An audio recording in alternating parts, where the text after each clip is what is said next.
who was with her. He ate amazing things around you. Let's go back to the beginning and see what the Bible tells us about how it all began. In the beginning, God made the heavens and the earth. God moved over the darkness and said, "Light!" He called the light day, and he called the darkness night. Day one, done. Then God made a space to separate the waters above from the waters below. He called the space sky. Day two, done. God gathered the waters together and dry ground appeared. He called the ground land and the waters seas. Then he made plants like grass, grain, and trees. Day three, done. Then God made lights in the sky. He made the sun for the day, the moon for the night, and all the stars. Day four, done. God made fish to swim in the waters and birds to fly in the sky. "Have babies," he told them. "Fill the world with splashing and singing." Day five, done.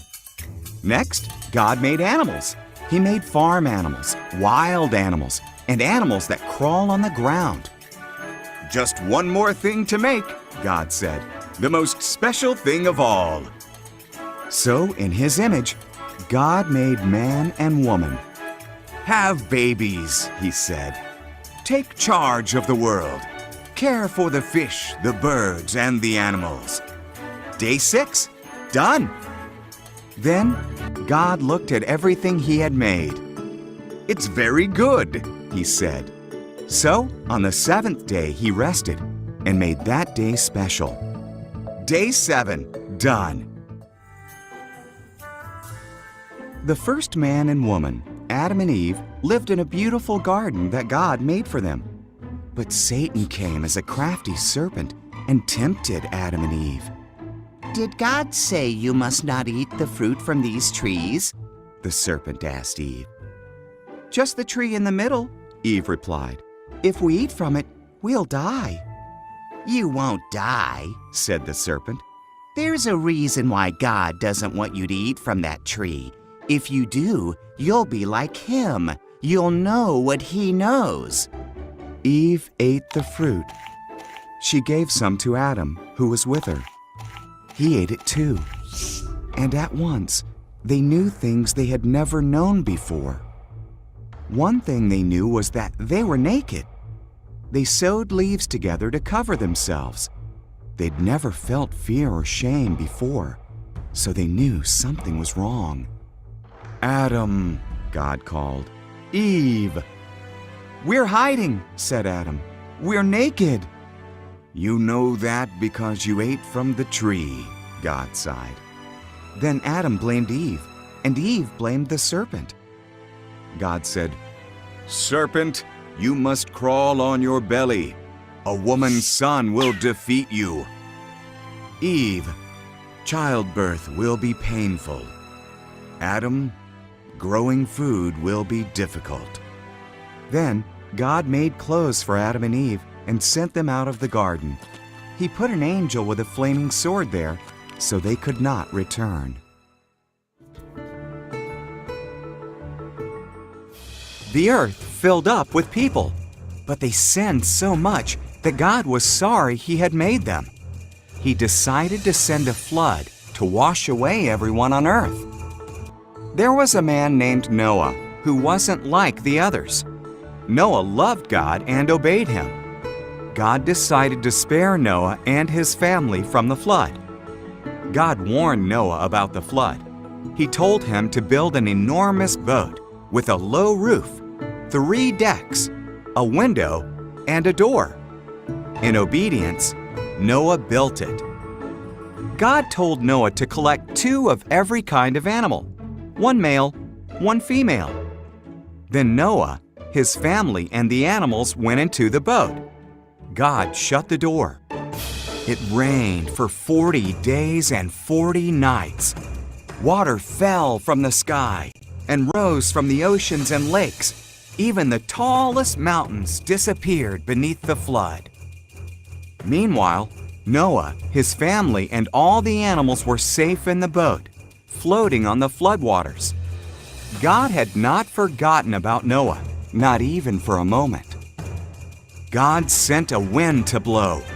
The waters went down. The boat rested on Mount Ararat. Noah sent out a dove. When it didn't return, he knew it was safe. When the ground was dry, God told them to come out. He put a rainbow in the sky as a promise that he would never flood the whole earth again.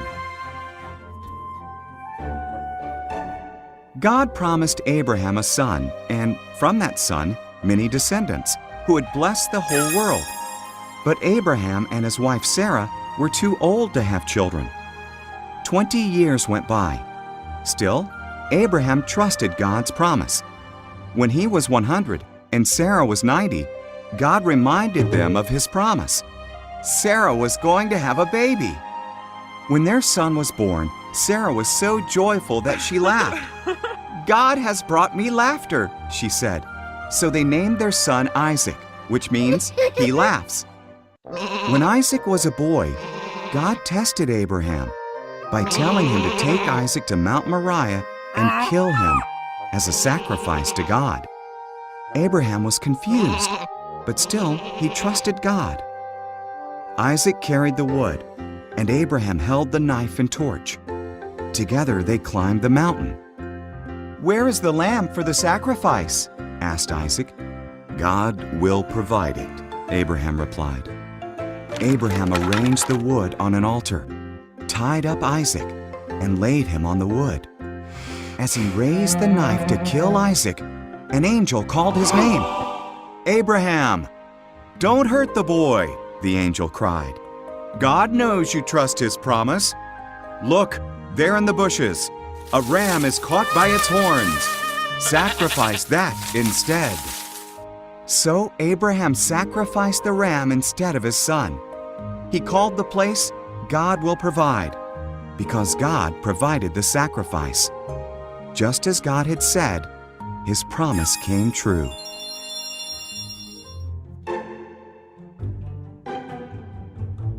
Jacob had 12 sons, but he loved his son Joseph the most.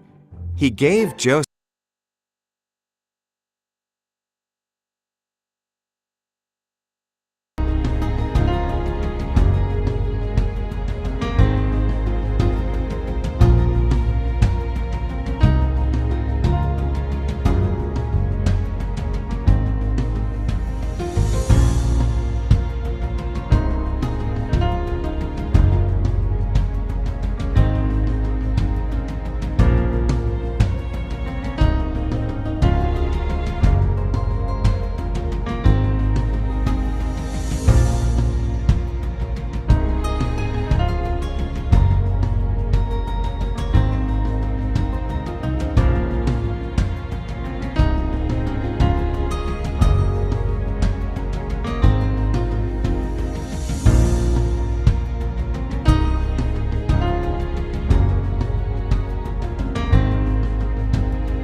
Bonsoir, bonsoir, bonsoir, bonsoir à vous tous qui nous suivez. Que le Seigneur soit béni, que le Seigneur soit célébré. Merci d'être connectés. Voici, bientôt nous allons reprendre avec les activités avec les enfants. Bien sûr, nous ne les avons pas oubliés, seulement nous étions en train de planifier comment sera encore rendu meilleur le fait de pouvoir les raconter des histoires. Comme vous avez vu, voilà à quoi cela va ressembler très bientôt. Si vous avez vos enfants ou si vous avez vos neveux, nièces avec qui vous souhaitez avant de dormir, écouter ou suivre une petite histoire et avoir une prière, euh, vous êtes bienvenus à vous connecter. Donc très bientôt, je vais vous donner tous les détails en fonction de ce qui va se passer. Et il y aura également la fiche qui sera communiquée très bientôt. Donc voilà quoi, nous sommes là, nous sommes de retour et nous bénissons le Seigneur pour cela.